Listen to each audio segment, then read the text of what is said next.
परसों मिलके आए वो अधिकारियों से, कर्मचारियों से, नेताओं से, जनप्रतिनिधियों से, सारी बातें सब ठीक है। रमेश मिश्रा जी का स्वास्थ्य बेहद खराब दौर में गुजर रहा है। मैं प्रभु से प्रार्थना करता हूं कि भगवान उन्हें जल्दी स्वस्थ करें, घर भेजें और फिर वो शिक्षा मित्रों की आवाज बने। इस सब के बावजूद जो दायरा है वो बड़ा घटिया है। शिक्षा मित्रों को खुद को डेवलप करना पड़ेगा। शिक्षा मित्रों को भी अपना कुछ दायरा चेंज करना पड़ेगा। नकारात्मकता छोड़नी पड़ेगी। कई लोग मुझे लिखते हैं, मैं बाकायदा नोट करता रहता हूं, कई हैंडल लिखते हैं कि फला कुछ नहीं कर पाएगा, और अगर वो कह गया कि फला दिन ऐसा होगा तो भाई ट्विटर, वो यूट्यूब हैंडल या जो कमेंट हैंडल है वो लिखने लगते हैं कि सर अब तो वो दिन भी आ गया, अब तो वो नंबर्स भी आ गया। तो मैं ये नहीं समझ पा रहा हूं कि आखिर वो कहना क्या चाहते हैं। कौशल जी,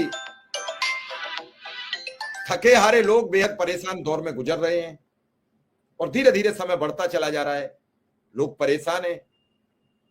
इसमें अब तक कोई खबर मिली क्या? आज कोई जानकारी, कोई बातचीत या मुख्यमंत्री से मुलाकात की तरफ कोई प्रक्रिया?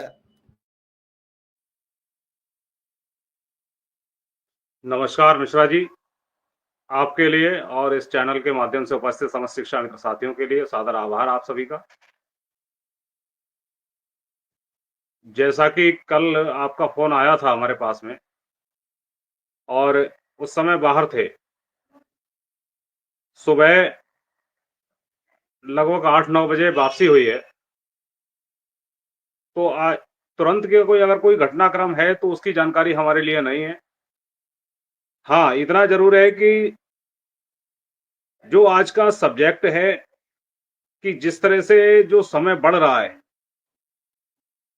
अब इस समय को कैसे करके रोका जाए, शिक्षा मित्रों की जो समस्या है उस समस्या में कब तक राहत मिलेगी, इसके लिए सिर्फ संगठन के द्वारा एक ही शब्द है कि भाई हम लोग जो हैं अपने स्तर से जो संभव प्रयास है हम लोग कर रहे हैं। और रहा माननीय मुख्यमंत्री जी से मुलाकात का, तो अभी फिलहाल में भी हमारे एक जनप्रतिनिधि जल्दी में ही मिलके आए हैं माननीय मुख्यमंत्री जी से। हमारे अपने जिले का ऐसा कोई भी जनप्रतिनिधि नहीं है जिनके समक्ष बात ना रखी गई हो और रखने के बाद में उन माननीय मुख्यमंत्री जी तक बात पहुंचाई ना गई। उन्होंने माननीय मुख्यमंत्री जी से कहा, तब जवाब यही मिला कि हम इनका जल्दी करेंगे। अब वो जल्दी शब्द कब तक आएगा? दूसरा रहा मिलने के लिए, तो मिलने के लिए उन्होंने कहा है कि भाई थोड़ा कुछ हमको कर लेने दीजिए, व्यवस्थाएं चल रही हैं, उसके बाद मुलाकात भी करेंगे इनसे। तो जिस तरह से जो चीजें निकल के आई हैं उसके हिसाब से तो हमको लग रहा है कि माननीय मुख्यमंत्री जी का जल्दी निर्णय लेने के बाद ही वार्ता हो पाएगी।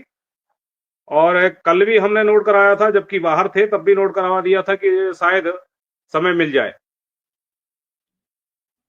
तो संगठन के स्तर से जो संभव प्रयास है वो तो हम लोग कर ही रहे हैं, लेकिन हाँ, जिस तरह से इंतजार बढ़ रहा है उसके लिए हम अपने साथियों से यही कहना चाहेंगे। देखिए, पिछले 8 वर्षों से आप लोगों ने यही इंतजार किया कि शायद कुछ बेहतर हो जाए, और तब से और आज में यदि आप ये पूछें फर्क क्या है, तो फर्क सिर्फ इतना है कि पिछले समय में सभी जितने भी आप भारतीय जनता पार्टी के संबंधित जो भी सत्ता पक्ष के लोग थे, चाहे वो सांसद रहे हों, माननीय सांसद हों, माननीय विधायक हों, माननीय एमएलसी गण हों या कोई अन्य पदाधिकारी हों, हमारे पक्ष में बोलने वाले नहीं थे। हमको बार बार उनके समक्ष जाना पड़ता था, लेकिन कोई बहुत अच्छा रिस्पॉन्स अगर कहा जाए वो हमको नहीं मिल पाया। इसी बीच में संगठन द्वारा प्रयास किया गया, प्रयास के साथ जो वार्ता का क्रम चला, उस वार्ता के क्रम में आज इतना अवश्य है कि जो पिछले समय में सदन में हमारे समस्त साथियों ने देखा होगा कि कई विधायक गण और कई माननीय एमएलसी गण जिन्होंने शिक्षा मित्रों का पक्ष भी रखा, और हमारे संरक्षक संगठन के आदरणीय श्री चंद शर्मा जी, माननीय एमएलसी, उन्होंने कई एमएलसी गणों को ले जाके माननीय मुख्यमंत्री जी तक बात पहुंचाई। इससे पहले मुलाकात